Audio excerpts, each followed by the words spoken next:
El tema de esta ocasión lo he titulado Todo depende de Dios. Todo depende de Dios, basado en el Salmo número 127. Salmo 127. Y este salmo lo podemos dividir en dos estrofas. La primera es versos 1 y 2, vanidad. Y la segunda estrofa, versos del 3 al 5, hijos. Por este salmo, en una sola palabra, podemos decir que habla de dependencia. Dependencia. Ahora bien, a través de las semanas hemos estado hablando de estos cánticos graduales o cánticos de ascensión, los cuales cantaban los judíos en ese transcurso de su casa hasta el templo de Jehová. Estamos ya casi llegando a la mitad de camino y vemos nosotros aquí, hermanos, cómo es que toda la información, todos estos cantos que hemos estado considerando, en lo particular me han estado ayudando para poder así, de esta manera, saber lo importante que es caminar en ese camino que nos lleva hasta el cielo, hasta nuestro Padre Celestial. Vamos a leer este salmo y vamos a comentar para de esta manera tratar de entender lo más posible y aplicarlo a nuestras vidas personales y congregacionales. Y dice así el salmo: si Jehová no edificare la casa, en vano trabajan los que la edifican. Si Jehová no guardare la ciudad, en vano vela la guardia. Por demás es que os levantéis de madrugada, y vayáis tarde a reposar, y que comáis pan de dolores, pues que a su amado dará Dios el sueño. He aquí, herencia de Jehová son los hijos, cosa de estima el fruto del vientre, como saetas en mano del valiente, así son los hijos habidos en la juventud. Bienaventurado el hombre que llenó su aljaba de ellos, no será avergonzado cuando hablare con los enemigos en la puerta. Este es un precioso salmo. Tanto este salmo como el salmo que sigue van a hablar, hermanos, concerniente a un tema de suma importancia, un tema que a todos nosotros nos concierne. Y estoy hablando del tema de los hijos. Pero antes de entrar a esa segunda estrofa del Salmo 127, vamos a ver lo que nos dice esta primera estrofa del verso 1 y 2. Este salmo, si usted mira, en su Biblia probablemente tenga el título Cántico Gradual para Salomón. Por otro lado, este salmo, como el Salmo 72, se dicen que estos dos fueron escritos por Salomón. Y es interesante cómo es que este Salmo 127, hermanos, es un salmo que se le acredita a esta persona de Salomón. Y usted recuerda quién era Salomón. Salomón fue el rey o un rey de Israel, uno de los reyes de Israel. Uno de los tres reyes que se le conocía en ese tiempo como el Reino Unido, fue el último de ellos. Reinó por 40 años sobre Israel. Y vemos nosotros que antes de que él empezara su reinado, ¿qué fue lo que él le pidió a Jehová? Le pidió sabiduría. Y Jehová viene y le dice: por cuanto me has pedido sabiduría, también te voy a agregar estas cosas en tu vida, hermanos. Y le agregó poder, le agregó riqueza, le agregó, hermanos, bienes, ganado, etcétera, etcétera. Entonces vemos nosotros aquí cómo es que Salomón fue un hombre que adquirió una grande sabiduría de parte de Dios. Lógicamente él tuvo que esforzarse, esmerarse y estudiar para poder adquirir tal sabiduría. Hermanos, en el Antiguo Testamento no hay otra persona más sabia que Salomón. Salomón es el hombre, podemos decir, en el Antiguo Testamento más sabio del mundo. el hombre más sabio del mundo. Y este hombre fue un hombre que habló en un libro que se llama Eclesiastés, el último libro, habló en cuanto a la vanidad de la vida. Y cuando usted considera el Salmo 127, 3 veces, según en el griego, en el hebreo, se menciona la palabra vano o vanidad. Aquí en la Biblia 1960 se menciona solamente 2 veces en el verso 1 y en el verso 2 no se menciona, pero en el hebreo sí. Y aquí, por ejemplo, dice, en vano trabajan. Y luego más adelante dice, en vano vela la guardia. Y luego el verso 2, donde dice, por demás, allí la palabra, hermanos, es, en vano es que os levantéis. ¿Ve? Entonces 3 veces menciona la palabra vano o vanidad. Y esto nos dice que fue Salomón el que escribió este salmo. Porque otra vez, en el libro de Eclesiastés, aproximadamente 28 veces, hermanos, Salomón continuamente estuvo hablando sobre la vanidad de la vida. En el verso 2, el versículo 2 de Eclesiastés 1, que dice, vanidad de vanidades, dijo el predicador, vanidad de vanidades, todo es vanidad. Ahora, con esto en mente, y también lo que nos dice el verso 2 al final, pues que a su amado dará Dios el sueño. Esa palabra, hermanos, amado, es el nombre que Dios le dio a Salomón. Salomón, hermanos, fue puesto por David, pero Dios le puso un nombre a Salomón, el cual es Jedidías. Y Jedidías quiere decir amado de Dios. Entonces, estas son, otra vez, son cosas que miramos aquí, se me fue la palabra que estaba buscando, son información, hermanos, que podemos nosotros considerar para saber que realmente fue Salomón el que escribió este salmo. Pero ahora sí, teniendo esto en mente y sabiendo que Salomón escribió este salmo, realmente es de admirarse esto que Salomón escribió. Porque usted conoce la vida de Salomón y usted sabe cómo es que Salomón lamentablemente cometió muchos errores, a pesar de su sabiduría, cometió muchos errores en su camino o en su andar en la vida. Pero estas experiencias que él tuvo, estos errores que él cometió, le ayudaron para adquirir sabiduría y así de esta manera dejarnos a nosotros esta sabiduría escrita en la palabra de Dios para que nosotros no cometamos los mismos errores.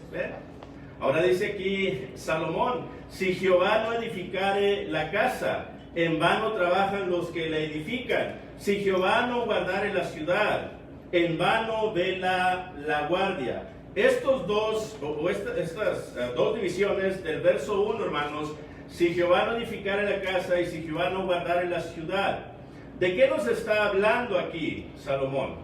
Bueno, nos está hablando de una cuestión muy importante, hermanos. Una cuestión bastante importante y nos está hablando de una edificación. Una edificación. Si Jehová no edificare, esto es, si Jehová no es el que establece, el que edifica, el que empieza la obra, el que la construye, en vano van a trabajar los que la edifican o los que la quieren realizar. Hermanos, tenemos que entender que en la vida de cada uno de nosotros, Dios está en primer lugar. Nosotros debemos de depender todo el tiempo de Dios. Dios no depende de nosotros.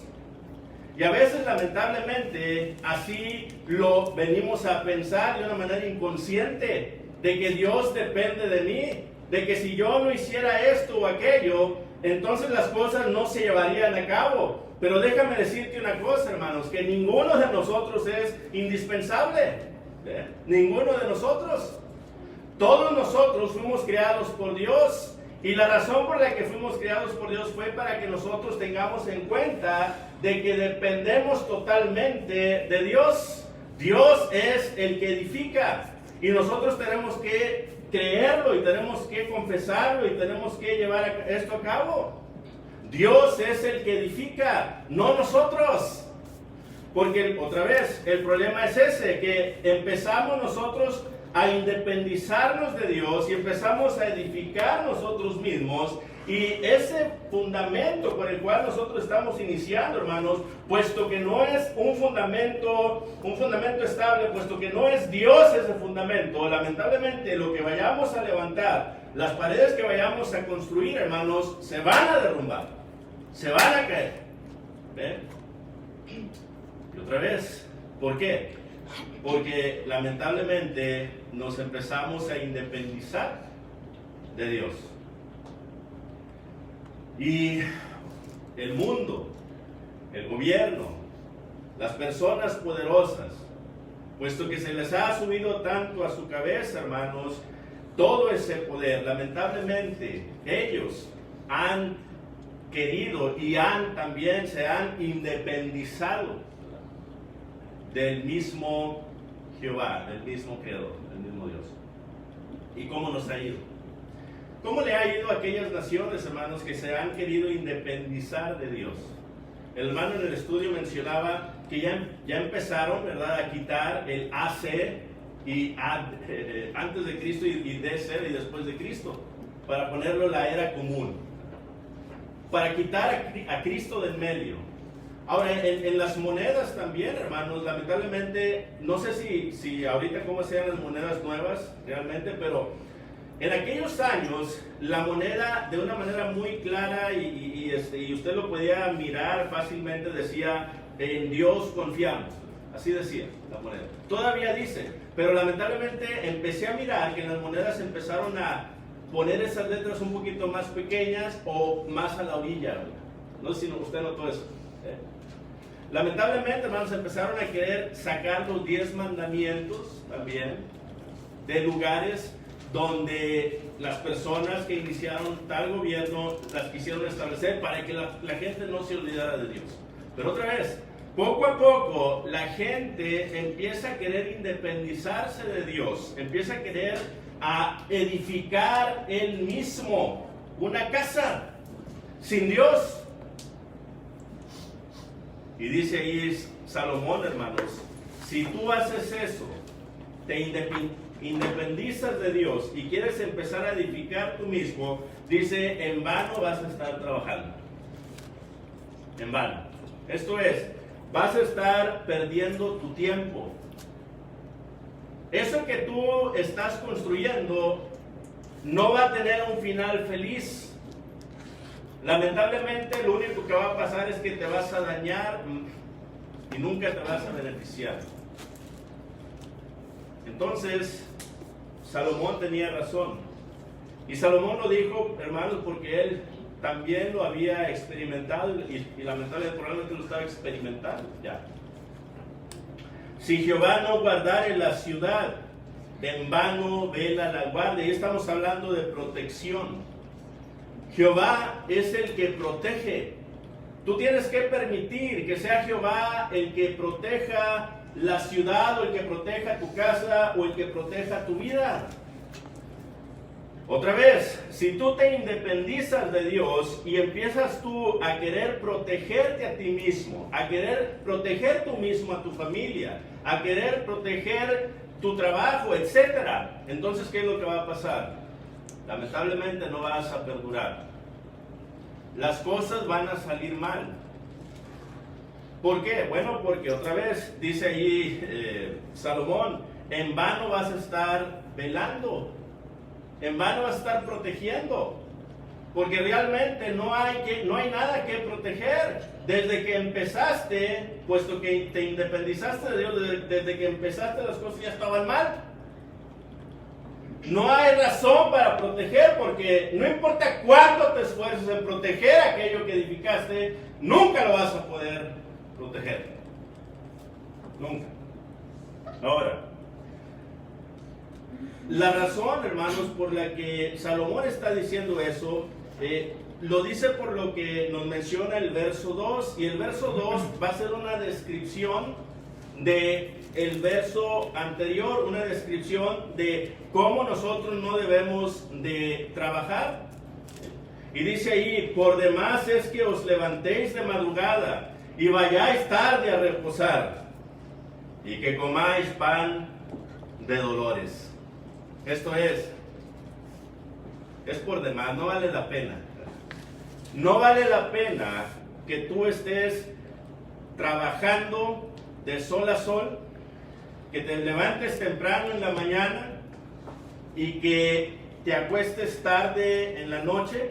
No va a valer la pena, porque eso que tú estás haciendo, lo único que estás haciendo es que estás agregándole más dolor y más sufrimiento a tu vida.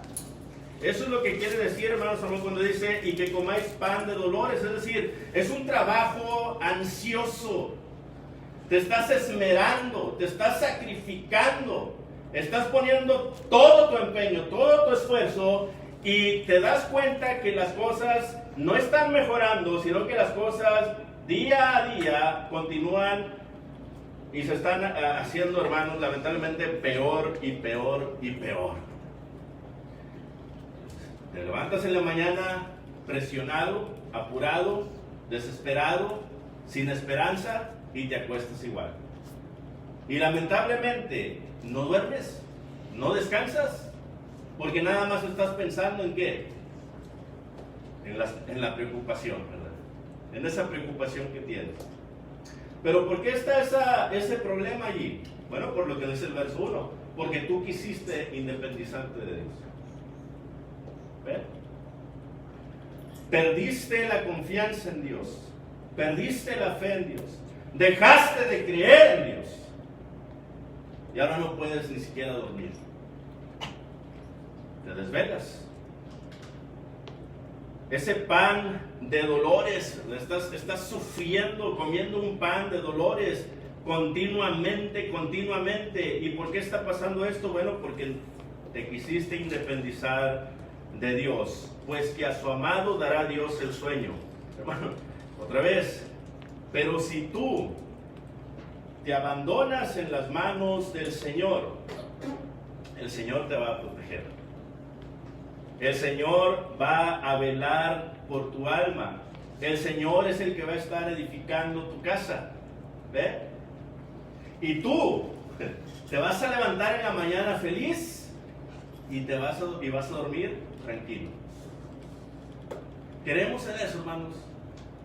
¿Creemos realmente en eso? Deberíamos de creer en ello. Porque lamentablemente lo que hemos visto a través de los años es que la iglesia en su totalidad cada vez se está apartando más y más de Dios. Y cuando hablo de la iglesia estoy hablando de las personas, los cristianos. Cuando en aquellos años yo empecé a conocer la iglesia en los 80s. En los 80 las congregaciones estaban llenas, en los 90 todavía también. Pero hermanos, cuando llegaron los años 2000, lamentablemente, ¿qué empezó a pasar con el número? Empezó a menguar. Y ahorita fíjese cómo estamos. Llegamos a la congregación y decimos, qué poquitos somos. Pero usted vaya y visite otras congregaciones, ¿y qué es lo que va a pasar? Usted va a mirar lo mismo. Probablemente va a mirar lo mismo.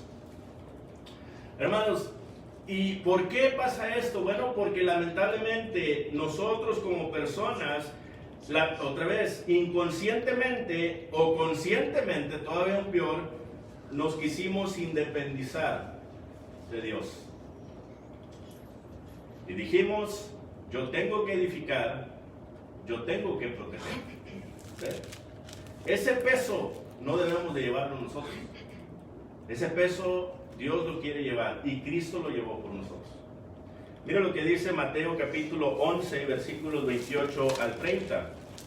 Mateo capítulo 11, versículos 28 al 30.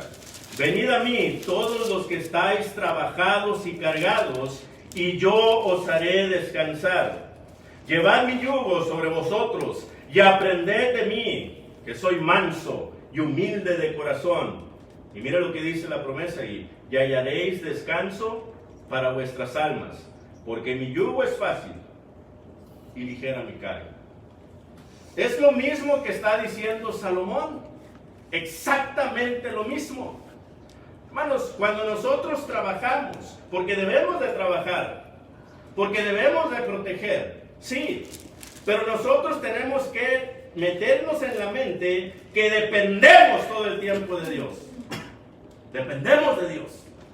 No depende de nosotros. No tenemos trabajo por nosotros. No tenemos salud por nosotros. No tenemos, etcétera, etcétera, por nuestras propias fuerzas. No, es Dios el que nos da todo eso.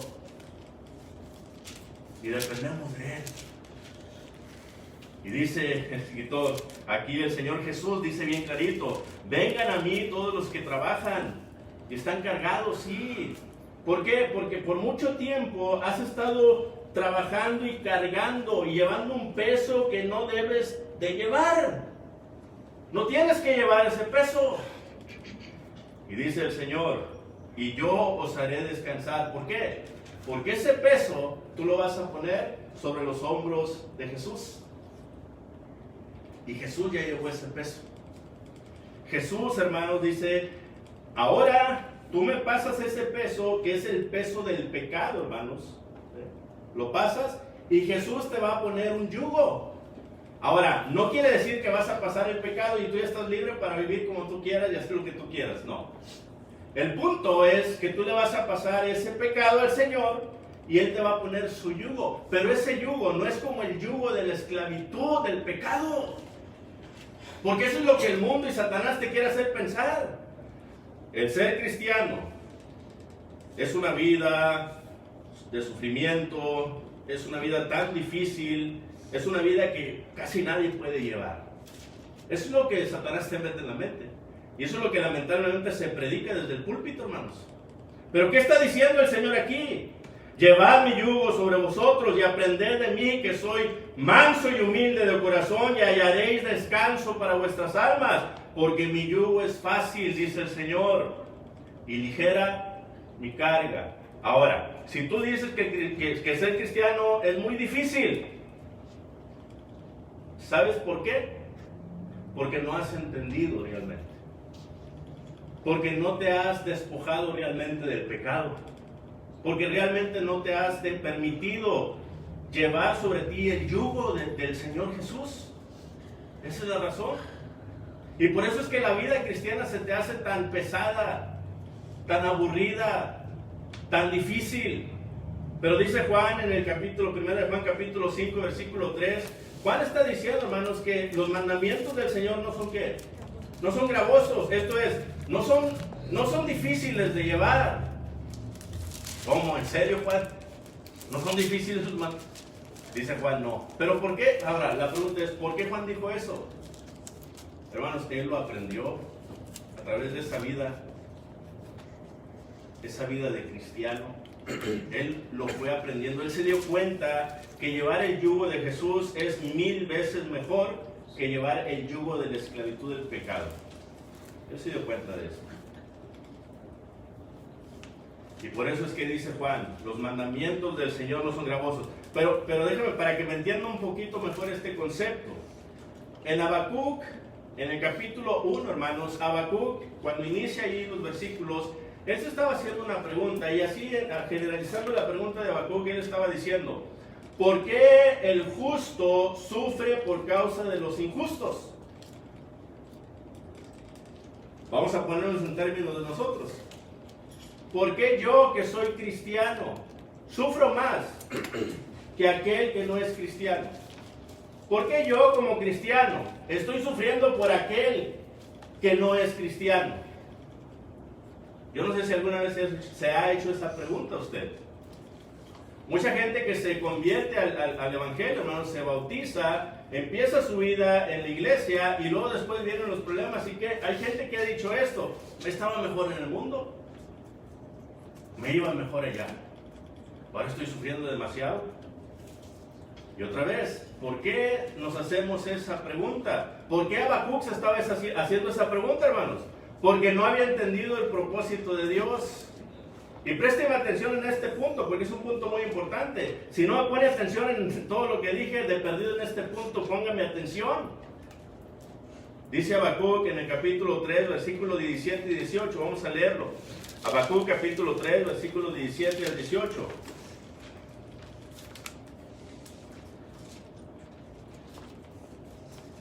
El profeta Habacuc, hermanos, él entendió el propósito de Dios y el por qué estaba pasando la pregunta que él le hizo al Señor.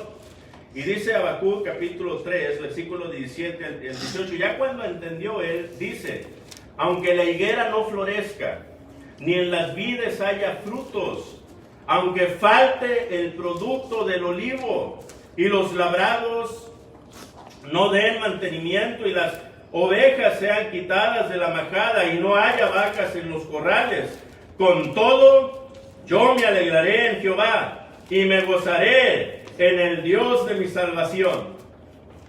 Jehová, el Señor, es mi fortaleza, el cual hace mis pies como de ciervas, y en mis alturas me hace andar.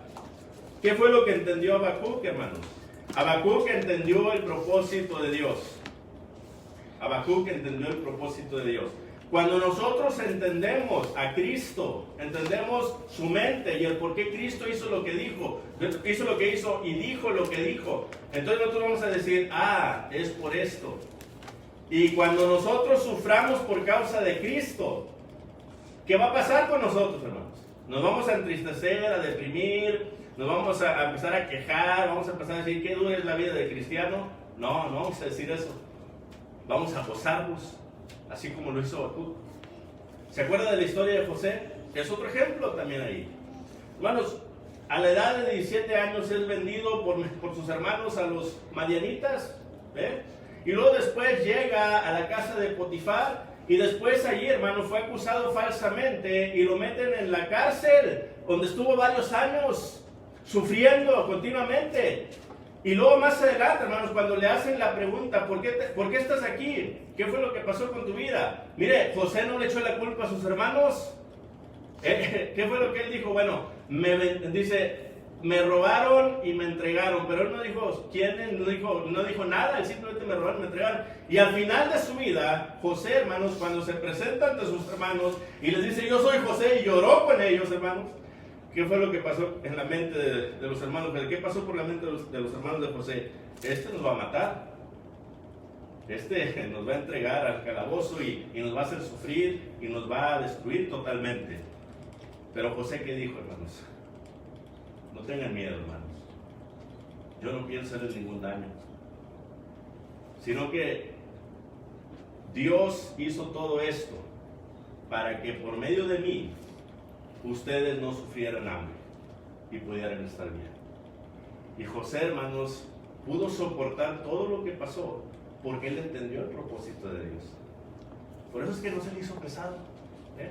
Por eso es que Juan también dijo: los mandamientos del Señor no son difíciles de llevar. Pero no es hasta que entendamos la mente de Cristo que vamos a poder nosotros vivir una vida feliz realmente.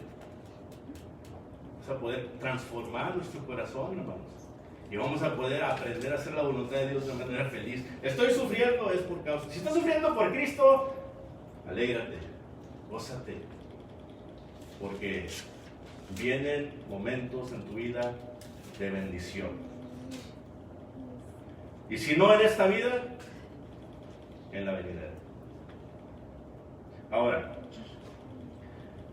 más adelante, entrando a la sección de los hijos, hermanos, dice, se hace la pregunta: bueno, ¿y qué tiene que ver esta sección con la sección anterior? ¿Qué tiene que ver? Por ahí hay quienes dicen: es que son dos secciones totalmente diferentes. Bueno, no. Todo esto, hermanos, tiene una conexión, y déjenme decirle cómo. El verso 3 nos habla de una edificación, y versos 4 y 5 nos hablan de una protección. Y al final de este verso 5, cuando dice: cuando hablare con los enemigos en la puerta, está hablando, hermanos, de un reposo. Entonces, es el mismo patrón que siguieron los versículos anteriores, el mismo patrón. ¿Cuál fue el patrón? Edificación, protección, y después fue, hermanos, reposo. El mismo patrón lo encontramos aquí en estos tres últimos versos, ¿verdad? Versos del 3 al 5. Vamos a leerlo. He aquí, herencia de Jehová son los hijos, cosa de estima el fruto del vientre. ¿Qué pasa, hermanos? Decía un comentarista, ¿qué pasa cuando una persona llega cansada de su trabajo y se acuesta a dormir? ¿Qué pasa? Bueno, otra vez se entrega a su cónyuge. Decía esta persona, se entrega a su cónyuge. Y en esa entrega, ¿qué es lo que sucede? Bueno, hay una edificación ahí. Y es lo que nos dice el verso 3.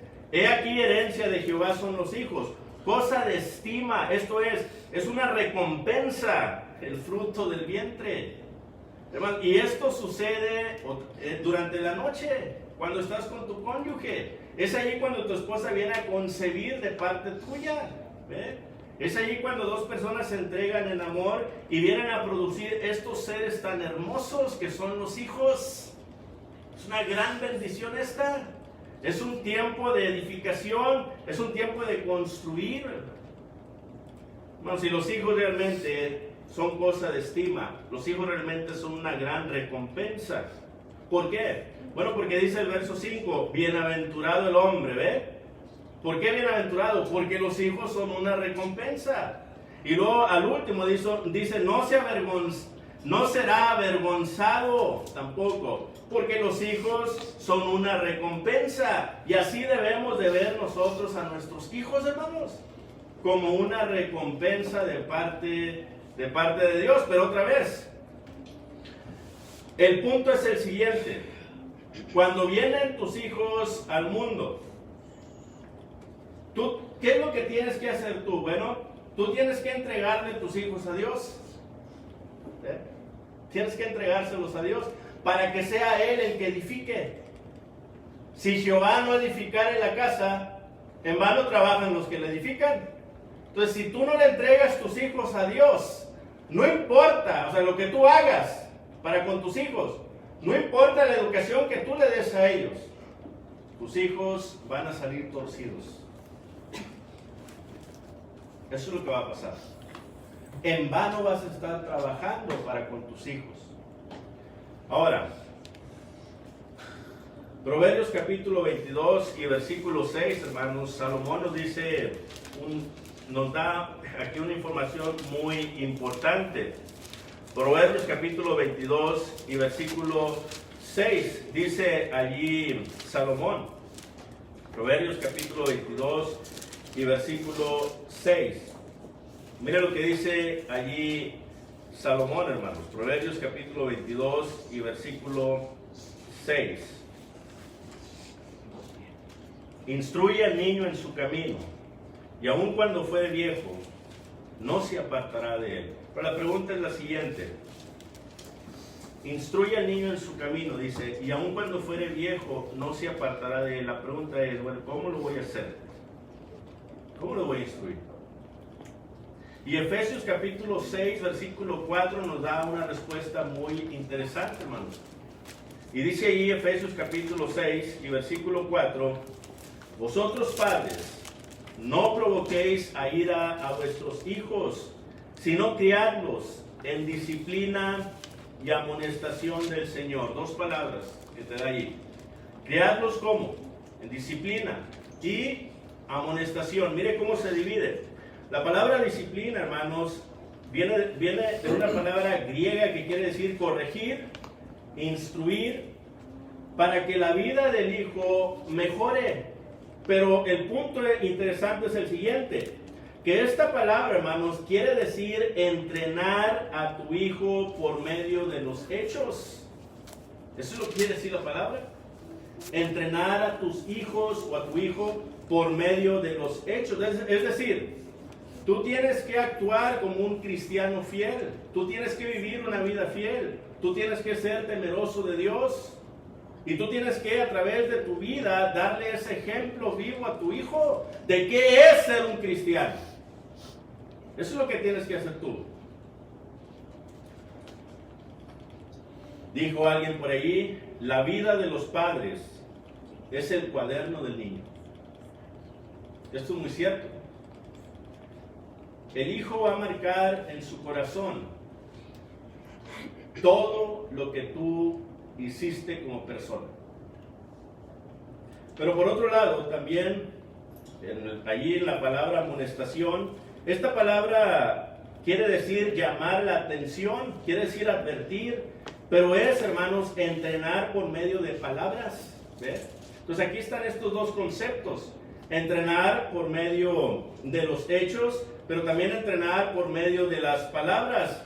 Y hablando de esto, hermanos, a entrenar por medio de las palabras, alguien comentó: el factor educativo más influyente de un niño es la conversación en el hogar. Hermanos, y yo creo que aquí es un punto, pero bien importante también. ¿Cuántos de nosotros realmente conversamos con nuestros hijos? Pónganse a pensar, uno como varón, como cabeza del hogar. Usualmente sale uno a trabajar en la madrugada y llegas tarde a tu trabajo, a tu casa. Llegas cansado, probablemente llegas, comes, te bañas y quieras descansar, mirar la televisión un rato, no sé, etcétera. Bueno, el punto es este: durante ese día, ¿cuánto tiempo de conversación le dedicaste a tus hijos o a tu hijo? ¿Ve? Hay días, hermanos, en los que ni siquiera le dirigimos la palabra a nuestros hijos. No porque no los amemos, simplemente porque, otra vez, la vida que llevamos es una vida atareada, cansada, y en ocasiones, hermanos, nos descuidamos de esto. No porque queremos en muchas ocasiones, sino porque otra vez estamos ocupados en estas cosas. Pero ¿qué es lo que pasa, hermanos? Fíjese la vida del hijo. El hijo, desde que nace, probablemente hasta los 18 años va a estar con usted. Pero otra vez, esto es la mayoría, ¿verdad? La mayoría.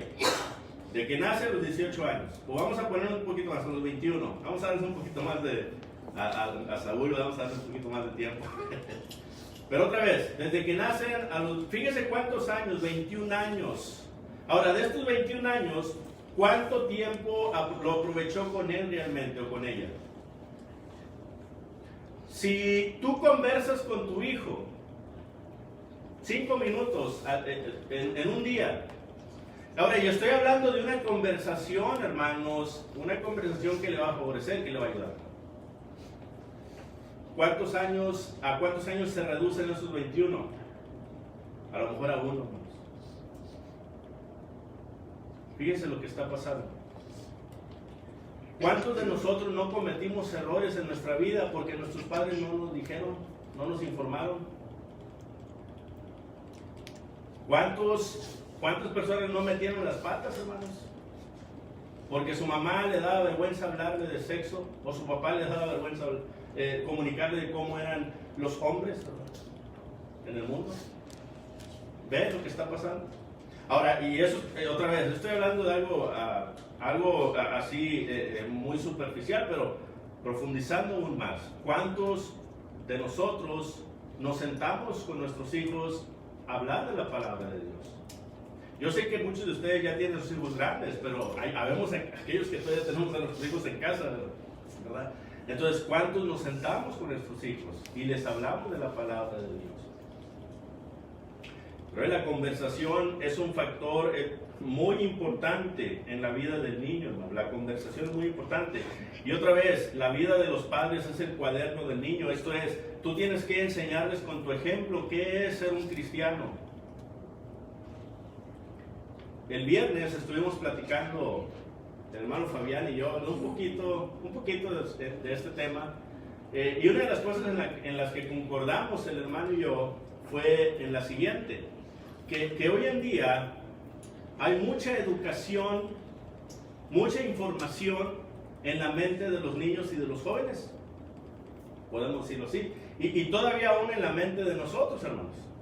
Hoy estamos viviendo en un tiempo, en una etapa donde abunda la información, ¿ve? Pero el problema es el siguiente: que no sabemos cómo actuar, no sabemos cómo comportarnos, no sabemos cómo vivir la vida cristiana. Tenemos el concepto, pero no sabemos cómo hacerlo. Es como aquel hombre que se sabe todas las reglas del béisbol o del básquetbol, sabe cuándo es una falta, sabe cuándo es... todo lo sabe. pero no se va a jugar. Bueno, así lamentablemente está la cristiandad hoy en día. No sabemos ser cristianos. No porque falte la información, sino porque no sabemos cómo. Y no sabemos cómo, ¿saben por qué? Porque no se nos dio el ejemplo. Decía el hermano Fabián, cuando uno viene de México, hermano, disculpe que estoy usando mucho el hermano Fabián, pero tú nos platicando un poquito de eso. Decía el hermano, cuando uno viene de México, dice, ¿qué hace uno? Agarra uno, me salí de la cama, disculpe, agarra uno la basura, hermanos, y uno en México está impuesto, dice el hermano, a que donde tú tengas basura en tu mano, ¿qué haces con la basura? La tiras donde sea, ¿verdad? Y cuando llegas aquí a Estados Unidos, y otra vez, no estoy generalizando, no estoy diciendo todo México, ¿verdad? Estoy diciendo que lamentablemente eso es lo que algunos de nosotros miramos allá en México, y experimentamos e hicimos también. Pero cuando llegamos a Estados Unidos, quisimos hacer lo mismo y empezamos a ver que la demás gente no hacía eso. Y otra vez, no estoy generalizando. La mayoría de la gente aquí en Estados Unidos se cuida de eso. Y empiezas a ver, oye, la demás gente no hace eso. ¿Y qué haces tú? Pues te haces como la demás gente y empiezas a cuidar la basura y empiezas a poner la basura donde va, porque estás aprendiendo por el ejemplo, ¿verdad? Bueno, el punto es el siguiente, hermano. Nosotros como padres tenemos que ser un ejemplo a nuestros hijos. Tenemos que darles ese ejemplo de qué es ser un cristiano, porque ellos ya no quieren oír de Cristo, ellos quieren mirar a Cristo. Esa es la diferencia. Cuando nosotros nos comportamos como cristianos, como hijos de Dios, hermanos, los hijos lo van a notar. Y cuando usted les hable de Cristo, ellos le van a prestar atención. Por eso dice allí, no provoquéis a ir a vuestros hijos. ¿Por qué? Porque tú les hablas de Cristo, pero haces todo lo contrario. ¿Y tus hijos qué hacen? Se desesperan, se enojan, se molestan, se decepcionan. Están confusos. Porque ellos dicen, mi padre me dice, no digas mentiras, pero cuando pasa esto o aquello, él dice mentiras. ¿Qué voy a hacer yo? Entonces eso quiere decir que ser cristiano es nada más tener información, pero no llevarla a cabo. ¿Ven? Por eso, otra vez, dice Salomón, hermanos, un tema pero muy importante, ¿verdad? He aquí herencia de Jehová son los hijos, cosa de estima el fruto del vientre. Tú tienes que aprender a edificar a esos hijos en el camino de Dios, con tu ejemplo y con palabra, ¿verdad? Muy necesario esto. Dice, como saetas hermanos del valiente, así son los hijos habidos en la juventud. Aquellos hijos que tuviste en tu juventud son como saetas en manos del valiente. Y luego dice, ya vamos a terminar, hermanos, bienaventurado el hombre que llenó su aljaba de ellos. Entonces esas son como aquellas flechas, dice, que pones tú en la aljaba. Así son los hijos, aquellas flechas. Entonces los hijos, hermanos, cuando los llevas como debe de ser, cuando les enseñas como debes de enseñarle, son una gran bendición en tu vida. Son como aquellas flechas que están listas para que tú las saques y las dispares y peguen en el blanco. Así son. No están chuecas las flechas, no están chatas tampoco, están filosas, están derechas, porque tú así les enseñaste. Así. Entonces por eso dice, es bienaventurado el que llenó su aljaba de ellos, no será avergonzado cuando hablare con los enemigos en la puerta. ¿Qué quiere decir esto, hermano? Bueno, quiere decir que porque les enseñó bien, él va a encontrar reposo en sus hijos. Sabe que sus hijos van a cuidar de él, porque él cuidó de ellos cuando ellos estaban pequeños. Y cuidar, hermano, no se trata nomás de irte a trabajar, llegar, darles de comer. Eso es parte. Cuidar es, con tu vida, demostrarle lo que es ser un cristiano, y con palabra enseñarles la doctrina correcta, la manera correcta, para que ellos se dirijan bien en el Señor. Y sepan lo que es un cristiano y cómo se comporta un cristiano. Y entonces es ahí cuando tú te vas a sentir protegido. Porque sabes que el día que ellos crezcan, no te van a abandonar.